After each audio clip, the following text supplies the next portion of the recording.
On a de la misère à recruter. Donc, c'est pas pour enlever des postes aux Québécois qui sont ici. Ce sont des postes que les Québécois ici ne veulent pas faire. Alors qu'on a des gens qualifiés à l'extérieur qui veulent venir vivre chez nous, qui veulent venir travailler et occuper ces postes-là avec fierté. Et on a des gens qui sont déjà ici avec des permis étrangers temporaires et c'est surtout là-dessus que nous misons. Ils sont ici déjà depuis quelques années, souvent avec leur famille. Ils attendent leur résidence permanente. Ils souhaitent demeurer ici. Et ils sont vraiment appréciés. Ils sont déjà bien intégrés au Québec dans les équipes de travail, sont bien formés. C'est des employés modèles. Et malheureusement, pour plusieurs d'entre eux, nous ne pourrons pas renouveler leur contrat en raison des nouvelles règles. Et c'est déjà commencé. On doit les laisser partir, repartir dans leur pays. C'est des drames humains, des drames pour les employeurs qui ne voudraient pas les laisser partir. Véronique Tremblay, bonjour et merci d'accepter de participer à cette entrevue sur Écho du territoire, notre chaîne podcast sur YouTube. Bonjour, ça fait plaisir. Merci de m'avoir invité. Véronique Tremblay, vous êtes une femme politique, ancienne députée à l'Assemblée nationale du Québec, sous le chapeau du Parti libéral. Ouais. Vous avez également été ministre des Transports, ministre délégué au transport entre 2017 et 2018. Mais davantage, vous êtes une ancienne présentatrice de télévision, journaliste pendant plus de 20 ans. Vous avez fait carrière dans ce métier, notamment à TVA Nouvelles. Vous avez également travaillé pour la FM 94-93, Journal du Québec, Journal de Montréal et bien d'autres organes de presse que je ne peux citer. Vous êtes directrice générale actuellement et organisatrice, vous avez été directrice générale et organisatrice en chef du Parti libéral du Québec. Exact. Je vous contacte en tant que présidente directrice générale de l'AHQ, Association Hôtellerie Québec. Mais avant de parler de cette association qui nous intéresse aujourd'hui, parlons un peu de l'actualité que vous vivez en tant que militante du Parti libéral. Je ne suis pas militante, faut bien le dire, parce que en ce moment, dans les tâches que j'occupe, c'est très important d'être neutre dans ma façon d'agir. Alors non, je ne milite plus. Alors, ça c'est une bonne information pour nous. Vous avez été ancienne militante, vous avez quand même un regard politique sur l'actualité. Alors, les dernières élections fédérales ont porté à la tête du gouvernement du Canada Mark Carney du Parti libéral. Êtes-vous satisfait de ce scrutin, notamment des résultats qui ont été donnés à la fin? Est-ce que l'arrivée de Mark Carney, c'est quelque chose de bien pour le Parti libéral et pour vous-même, Véronique Tremblay? Pour moi, ce qui est important, je prends pas position là sur je pense que ce qui est important, c'est que les gens se sont exprimés et il y a un parti qui est là. Et nous, les représentations ont été faites également par le biais de l'Association hôtelière du Canada, sur laquelle je suis également sur le conseil d'administration. Donc, nous, on va voir aller les choses. C'est sûr qu'on les a sensibilisés à nos enjeux.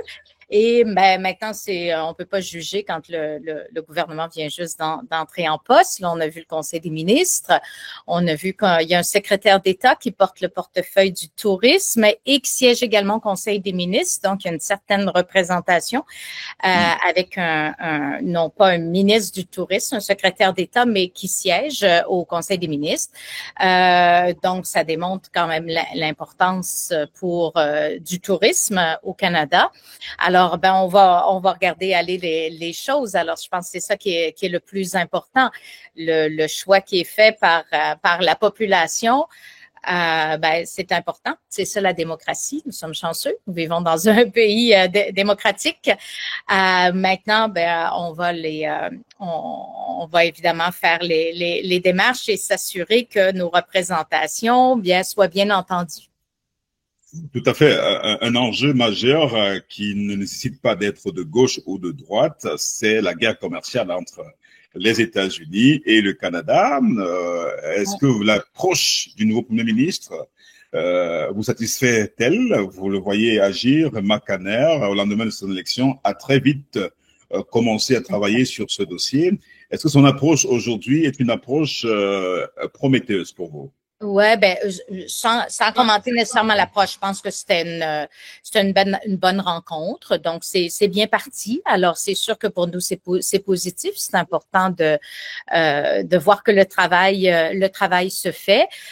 C'est difficile de juger sur le court terme. C'est sur le long terme qu'on va voir là, si ça porte fruit, si les résultats sont là. Nous, ce qui est important, moi, comme PDG de l'Association Hôtellerie du Québec, c'est que les touristes continuent à venir chez nous et que les relations soient bonnes, parce que au-delà des dirigeants en haut, nous, c'est la population américaine, ce sont les Américains qui viennent au Canada, au Québec. Ce sont les plus proches voisins aussi.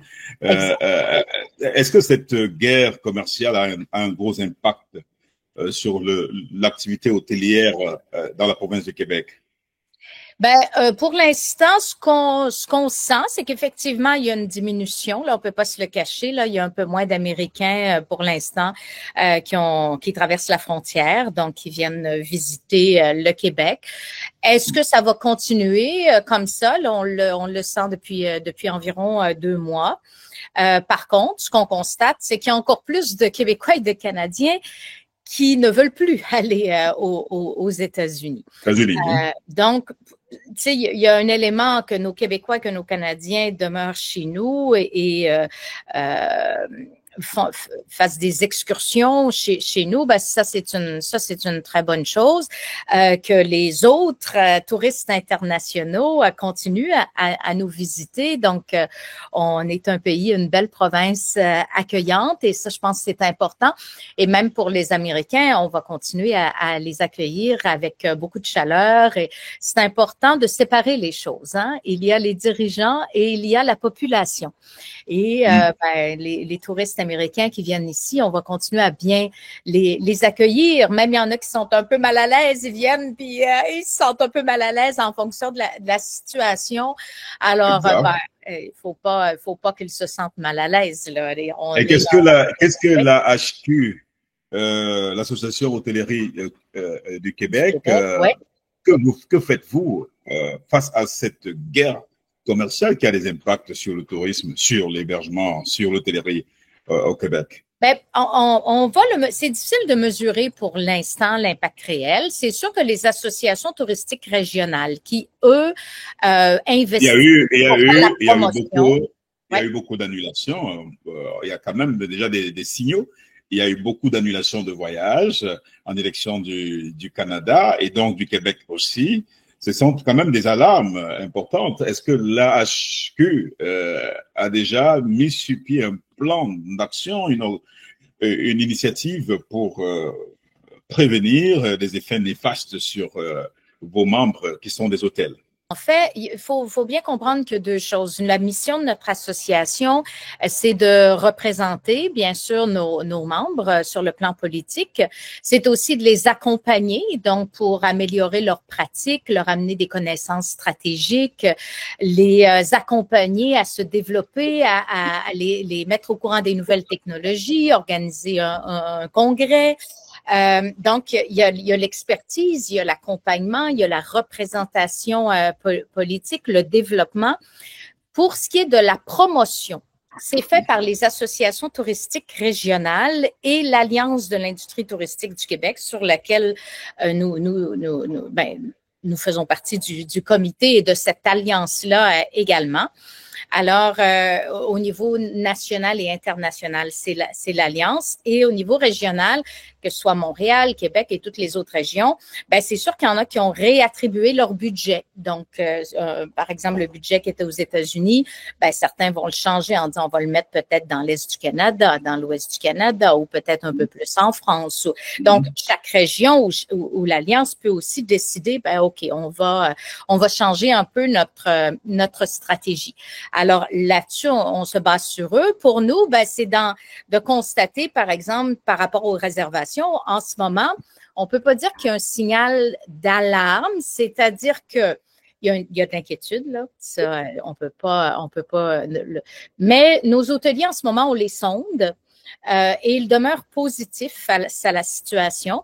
Je les ai sondés au début du mois pour savoir en ce moment, pour les 4 prochains mois, quels sont les taux de réservation pour les gens qui ont déjà réservé pour leurs vacances d'été. Et si on compare à pareille date l'année dernière, les taux sont similaires. Et l'année dernière a été une très bonne année touristique. Alors, faut faire attention aussi dans le discours. Est-ce qu'on s'attendait à encore plus? Oui, parce que dans les sondages qui avaient été réalisés par l'Alliance, on pensait, compte tenu qu'il y a plusieurs Canadiens et Québécois qui ont annulé leur voyage aux États-Unis et qui ont pris la décision de voyager ici, on s'était dit peut-être qu'il va y avoir une augmentation. En ce moment, à part certaines régions comme la Gaspésie, Charlevoix, les îles de la Madeleine et la région de Québec, où là, déjà, on constate une légère augmentation, tout dépendant également le type d'hébergement.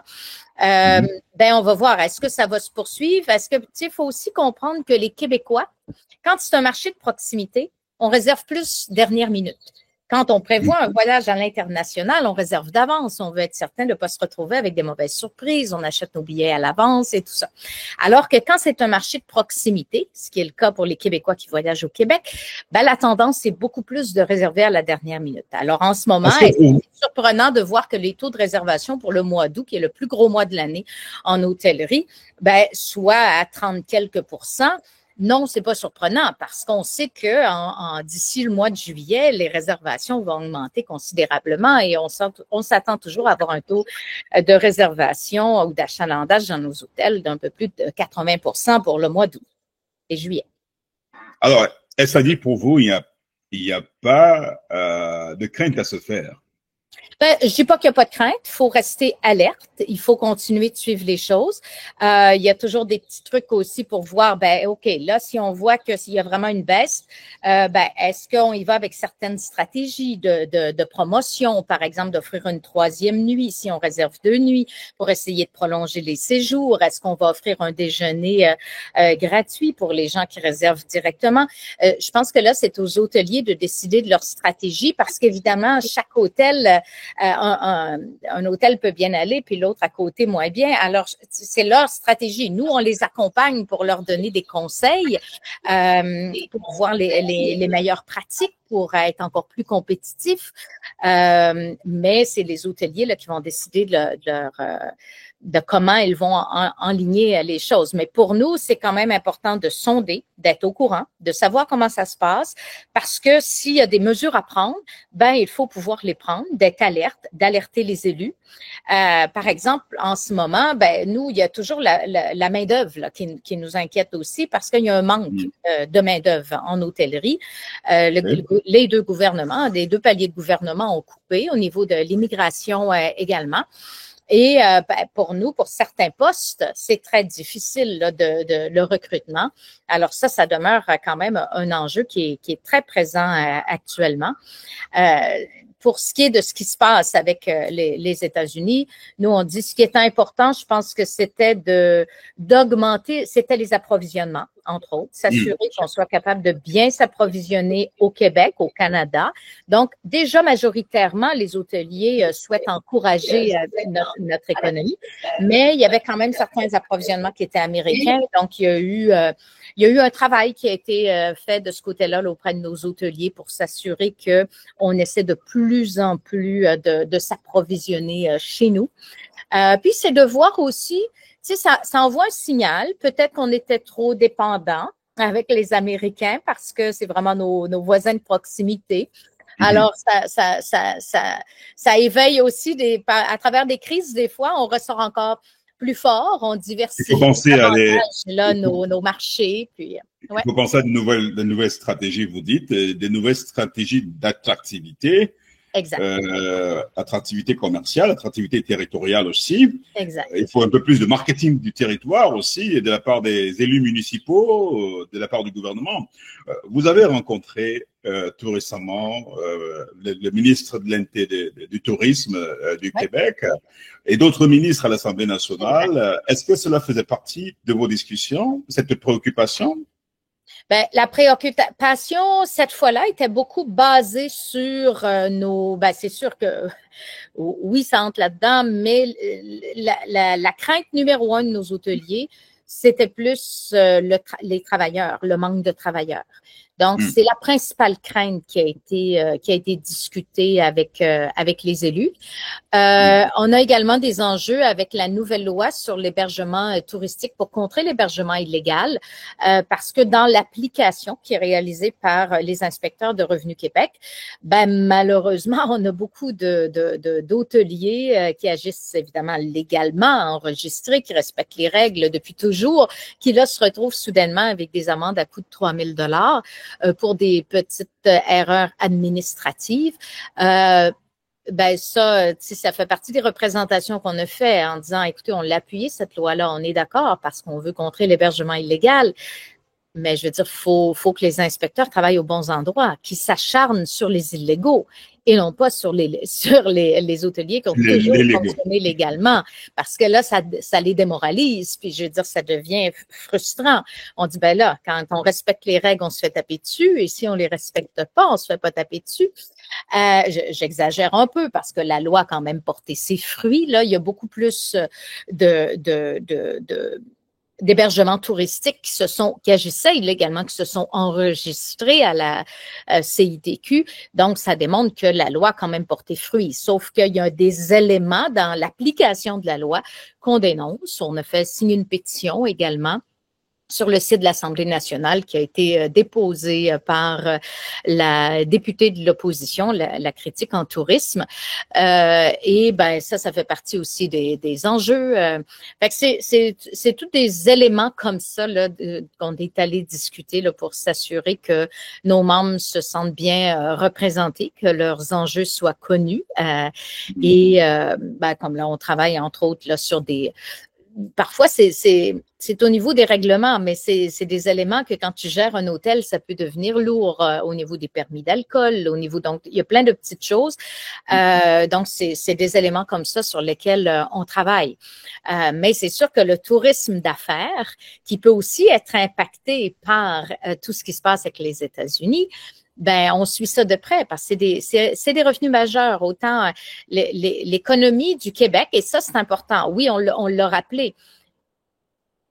Il faut que les gens comprennent que c'est pas un sous-marché, l'industrie touristique au Québec. C'est un marché majeur qui a une importance majeure et il faut que nos ministres soient au courant de ça. Et surtout dans le contexte actuel, justement avec les États-Unis, où nous, on n'a pas la même crainte par rapport à les taxes aux douanes. Tu sais. Fait qu'on se dit, c'est une belle industrie, profitons-en si on peut avoir les ressources humaines pour pouvoir opérer à 100% et accueillir... Alors, parlons de ressources humaines, Véronique Tremblay. Ouais. Vous avez évoqué ce manque de main-d'œuvre, manque criard de main-d'œuvre dans le secteur de l'hôtellerie. Ouais. Est-ce que pour vous, l'immigration serait une solution? Ah, c'est sûr. C'est sûr, pour nous, ça c'en est une. C'est pas la seule, mais oui, c'en est une parce que on a de la misère à recruter. Donc, c'est pas pour enlever des postes aux Québécois qui sont ici. Ce sont des postes que les Québécois ici ne veulent pas faire. Alors que on a des gens qualifiés à l'extérieur qui veulent venir vivre chez nous, qui veulent venir travailler et occuper ces postes-là avec fierté. Et on a des gens qui sont déjà ici avec des permis étrangers temporaires et c'est surtout là-dessus que nous misons. Ils sont ici déjà depuis quelques années, souvent avec leur famille. Ils attendent leur résidence permanente. Ils souhaitent demeurer ici et ils sont vraiment appréciés. Ils sont déjà bien intégrés au Québec dans les équipes de travail, sont bien formés. C'est des employés modèles et malheureusement, pour plusieurs d'entre eux, nous ne pourrons pas renouveler leur contrat en raison des nouvelles règles. Et c'est déjà commencé. Là. On doit les laisser repartir dans leur pays. C'est des drames humains, des drames pour les employeurs qui ne voudraient pas les laisser partir, qui voudraient les garder, des drames pour ces gens-là qui souhaitaient s'établir ici, des drames pour la communauté parce qu'il y a des liens, les gens se sont attachés, les collègues de travail. Et ça, on se dit, ben voyons donc, pourquoi? Ben, on pourrait les garder, ce serait si simple. Fait que c'est notre première demande, elle est là. Laissez-nous au moins la possibilité de garder les travailleurs étrangers temporaires qui sont ici. Laissez-nous prolonger leur permis, pouvoir les renouveler. Mais les nouvelles règles en ce moment, c'est que pendant la pandémie, par exemple, on pouvait embaucher jusqu'à 30 de travailleurs étrangers temporaires. Ça a diminué à 20 ça peut aller, on pouvait vivre avec ça. Mais là, ça a été rabaissé à 10 Honnêtement, la majorité de mes hôteliers qui font de l'embauche de travailleurs étrangers temporaires sont plus autour de 15 Alors, c'est un 5 qu'ils vont devoir malheureusement laisser repartir parce qu'ils ne peuvent pas renouveler leur permis parce qu'ils dépassent le 10 Alors, pour nous, ça ne fait pas de sens. Ça fait vraiment... Est-ce que vous avez, Véronique Tremblay, attiré l'attention du gouvernement là-dessus, sur cette question? Ah oui, c'est notre revendication première cette année. Donc, c'est la raison principale pour laquelle nous sommes allés à l'Assemblée nationale. Nous avons fait des tournées médiatiques, donc à 2 reprises, donc pendant plusieurs jours. Nous avons donné des entrevues dans tous les médias parce que pour nous, dans le fond, c'est un non-sens économique, c'est un non-sens humain, puis c'est un non-sens opérationnel.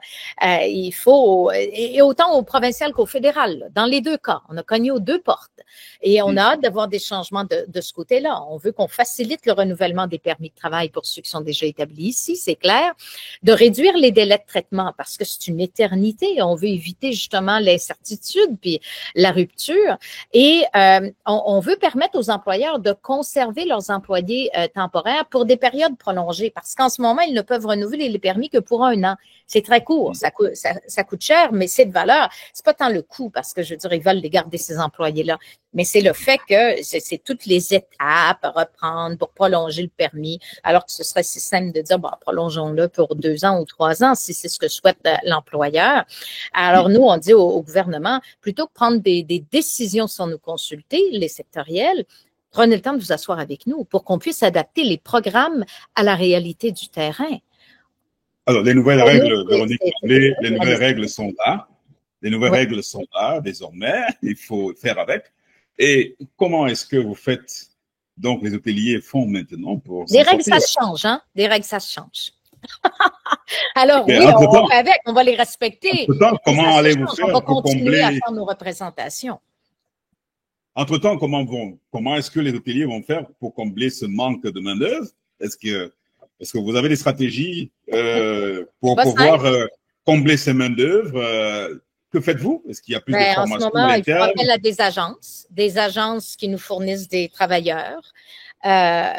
Puis encore là, les agences ont de plus en plus de misère à s'approvisionner aussi en ressources humaines. Alors, ça devient de plus en plus difficile. On encourage les jeunes, c'est-à-dire qu'on fait des campagnes pour encourager les jeunes et les moins jeunes à étudier en hôtellerie. Il y a aussi des manières différentes pour, on a travaillé fort au niveau des ressources humaines pour faire des campagnes auprès des hôteliers, puis voir comment ils peuvent dynamiser leur politique de ressources humaines pour être encore plus attrayants. Donc, les salaires ont augmenté partout, mais il n'y a pas juste le salaire, évidemment. Comment on peut aussi retenir plus longtemps nos travailleurs d'expérience. Est-ce qu'on peut leur donner de meilleures conditions pour qu'ils puissent rester chez nous plus longtemps. Dans l'horaire de travail, l'enjeu souvent, c'est que maintenant, les gens ne veulent plus travailler les soirs et les week-ends. Mais en hôtellerie, on a besoin d'offrir un service les soirs et les week-ends aussi. Alors, il est souvent là l'enjeu. Donc, il y en a qui vont payer un peu plus cher. Par exemple, ils vont changer leur politique salariale pour les journées où ils ont de la misère à recruter et augmenter le salaire, ou essayer que ce soit pas toujours les mêmes personnes qui vont travailler les soirs, les week-ends. Alors, on essaie de modifier un peu les horaires de travail, accepter peut-être que des gens, par exemple, même d'expérience, plutôt que prendre leur retraite, ben on les garde 3 jours semaine, 4 jours, plutôt qu'être à temps plein. Donc, il y a plein de choses qu'on a commencé à mettre en place, bien sûr. Mais encore là, on ne réussit pas à combler tous les postes vacants. Alors, c'est le défi actuellement. C'est vraiment un gros défi. On est le secteur le plus impacté au Canada. Et donc, la solution pour vous reste le changement des nouvelles règles sur l'immigration. Bien, on veut pas tout qui change. C'est correct. On comprend qu'il y a des enjeux, on comprend tout ça, mais on dit, est-ce qu'on peut avoir des mesures dans les restrictions qui ont été mises qui peuvent s'adapter à notre industrie? Pour certains postes, c'est pas tous les postes qui sont difficiles à combler au Québec en hôtellerie. C'est certains types de postes. Et c'est sur ces types de postes-là qu'on veut de l'aide, qu'on veut de la. Quels sont ces postes, rapidement? Quels sont ces postes? Quels sont ces postes? Ah oui, c'est l'entretien ménager, bien sûr. Oui. La réception. C'est très difficile aussi. Tout ce qui est les cuisines, être cuisinier, c'est des postes difficiles à combler, vraiment difficiles. Fait que c'est pas mal là, ces postes-là là, qui sont les plus difficiles. Tout ce qui touche la cuisine, l'entretien ménager et également à la réception. Par exemple, les postes d'auditeurs de nuit, parce que souvent, bon, tu dois travailler la nuit, les soirs, les vendredis soirs, les samedis soirs. Et en plus, par-dessus tout, on a coupé également dans les programmes d'accueil des étudiants étrangers. Alors, pour nous, les étudiants étrangers qui venaient étudier ici, peu importe le secteur, ben souvent, ils travaillaient les soirs, les week-ends pour arrondir leur fin de mois ou se faire des petits budgets de plus. Alors, nous, cette main-d'œuvre-là, elle était vraiment précieuse pour nous. Mais on a coupé là aussi au gouvernement. Alors, c'est comme si du jour au lendemain, depuis le mois d'août l'année dernière, on a coupé partout. Mais là, il y a une limite. Fait que c'est là où, et les mesures, on pensait qu'elles étaient temporaires. Là, on les prolonge, mais on n'écoute pas nécessairement toujours la réalité du terrain de nos entrepreneurs. Et là, soyons clairs, là, tu sais, les gens, des fois, on se dit, ah oui, mais c'est parce que je voulais moins payer. Non, non, non. On ne peut pas moins payer des travailleurs étrangers qu'on va chercher. On est obligé de démontrer au gouvernement qu'on a fait tout le notre possible pour recruter ici et que le salaire qu'on offre à l'étranger est le même que le salaire qu'on va offrir ici. Les mêmes conditions de travail, c'est enregistré dans un contrat et il l'accepte avant d'arriver au pays et on doit leur trouver un logement aussi, donc pour les bas, ce qui est considéré comme les bas salariés. Même chose pour payer le billet d'avion. Alors, il y a plein de choses qui sont faites là, parce qu'il y a des conditions différentes là, si c'est considéré comme un bas salarié ou un haut salarié selon les différents postes. Alors, puis c'est des gens qui veulent s'établir ici. Ouais. Eh bien, on va finir cet entretien par vous, Véronique Tremblay. Ça fait environ 3 ans que vous y êtes à la tête de l'AHQ, c'est l'Association hôtellerie du Québec. Qu'est-ce qui a changé en 3 ans? Ben, on s'est sorti d'une pandémie. Je dirais que ça, c'est vraiment quelque chose de majeur. Quand je suis arrivée, on était encore en pandémie. Donc, c'est la résilience de nos hôteliers qui ont réussi à se relever de cette crise énorme qui a été très, très, très difficile pour l'hôtellerie. Et qui a impacté vraiment négativement l'industrie du tourisme dans le monde entier. Vraiment. Du Québec. Ah oui. Totalement. Ça a été très difficile. Les hôtels, nos hôteliers se sont endettés pour réussir à maintenir ouverts leurs établissements. Ça a été très difficile parce qu'ils devaient payer les comptes quand même, les comptes de taxes, les comptes de tout, d'électricité, mais il n'y avait pas de clients. Alors, tout ça a été très difficile. Donc, c'était se relever de tout ça, de réembaucher le personnel. J'en parlais, mais c'est sûr que la pandémie nous a fait du tort. Il y a beaucoup de gens dans notre secteur qui ont quitté notre secteur pour aller dans d'autres secteurs parce qu'ils avaient perdu leur emploi à ce moment-là. Et ben, ce qu'on a mis en place aussi, on a augmenté de beaucoup notre membership depuis. On est rendu à 550 membres, mais on a près de 3000 abonnés sur notre en hôtellerie là, sur notre infolette, donc qui nous suivent régulièrement. On a mis sur pied les journées de rayonnement, justement, pour être encore plus fort, politiquement parlant. On a fait des ententes de partenariat avec les associations touristiques régionales et d'autres associations également sectorielles pour être encore plus fort, travailler davantage en collaboration. On a augmenté énormément la participation à nos congrès. On a également pris sous notre responsabilité responsabilité la gestion de l'Association québécoise des spas et maintenant, on organise un congrès conjoint. Et l'année dernière, on a atteint en 75 ans, c'était le 75e anniversaire de la HQ l'année dernière, on a atteint un record de participation à notre congrès, plus de 500 personnes.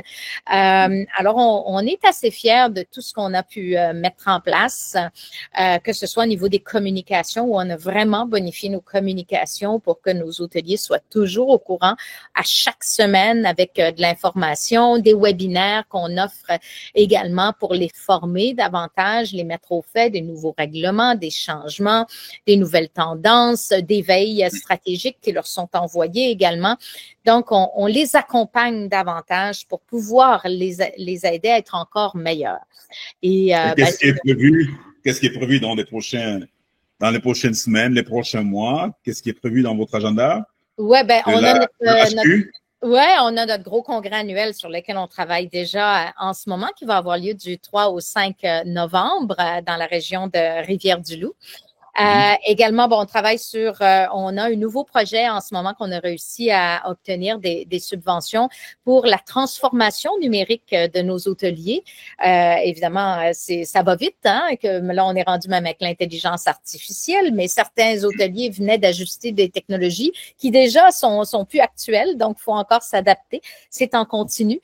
Alors, là-dessus, on peut les accompagner pour cette transformation-là. On en est très fiers.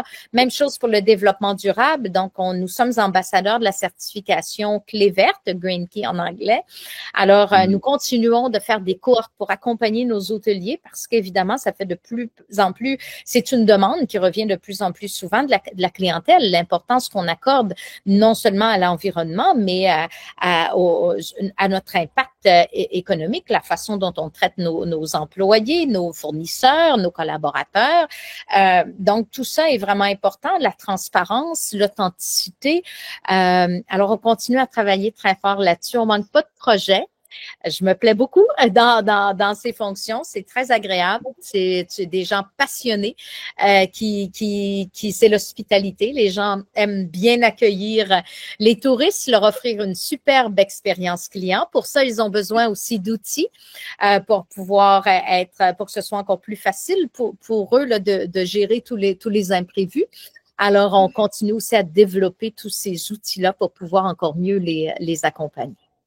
Vous semblez bien passionné dans vos missions, aussi passionné que vous l'étiez quand vous étiez journaliste. Est-ce que vous avez complètement fermé la porte du journalisme? Oh oui, je passais à autre chose. Oh oui, quand je me suis lancée en politique, c'était fini pour moi le journalisme. J'avais envie d'autre chose. Vous n'avez pas de nostalgie? Non, aucune nostalgie. Moi, je regarde toujours en avant. Alors, j'ai aimé tout ce que j'ai fait, mais là, j'ai la chance d'être dans un poste où je peux mettre en pratique, où je peux faire un peu de tout ce que j'ai aimé faire. Donc, évidemment, comme on fait du lobbying, c'est mon côté d'ancienne femme politique, donc tous ces dossiers-là sur lesquels on travaille. Également, on fait beaucoup de communication, que ce soit dans les médias, nous communiquer et tout ça. Donc, mon passé de journaliste m'aide bien là-dedans aussi. Et tout ce qui est gestion, rayonnement, leadership, tout ce que j'ai pu faire également, ma maîtrise internationale également que je suis allée chercher après la politique. Tout ça sont des outils qui nous aident à performer encore plus. Alors non, pour moi, j'aime avancer, j'adore ce que je fais. C'est une association au BNL, donc sans but lucratif. J'aime aussi ce type d'organisation-là qui est très collaboratif. On travaille avec nos membres. Alors, pour améliorer, on travaille toujours à améliorer les choses. Alors, que ce soit, par exemple, les chiens en hôtellerie. On est très fiers parce qu'on a eu un gain très dernièrement pour que les chiens puissent être acceptés sur les terrasses des restaurants. Un dossier sur lequel on a travaillé très fort également. Fait que ça, nos dossiers politiques, on continue à les mener de front à travers tout ce que je vous ai mentionné aussi. Alors, c'est super agréable. Ouais, c'est un beau milieu, l'hôtellerie, vraiment. Véronique Tremblay, eh bien, merci beaucoup pour ce temps que vous nous avez accordé à Écho du Territoire, que vous pourrez retrouver justement sur YouTube et notre journal en ligne écoduterritoire.com. Nous remercions également tous ceux qui nous regardent et nous leur prions non seulement d'écouter attentivement vos point de vue, mais de partager et de faire laisser un commentaire. Vous êtes une femme politique, vous étiez femme politique, vous l'avez dit, vous êtes aujourd'hui dans la neutralité, mais rappelons quand même que vous étiez ancienne députée Parti libéral entre 2015 et 2018, ancien ministre délégué au transport entre 2017 et 2018, c'est au Québec. Et puis, vous avez travaillé dans la presse pendant plus de 20 ans. Vous aviez de beaux souvenirs. Et maintenant, vous officiez comme présidente directrice générale de l'AHQ, c'est l'Association Hôtellerie Québec, une association sur laquelle nous avons un peu surfé durant cet entretien. Et merci davantage. Merci encore pour votre disponibilité, Véronique Tremblay. Ça a été un grand plaisir. Merci beaucoup de m'avoir invité. Alors, écoutez, je vous souhaite une magnifique journée. À la prochaine. Eh bien, merci. Au revoir.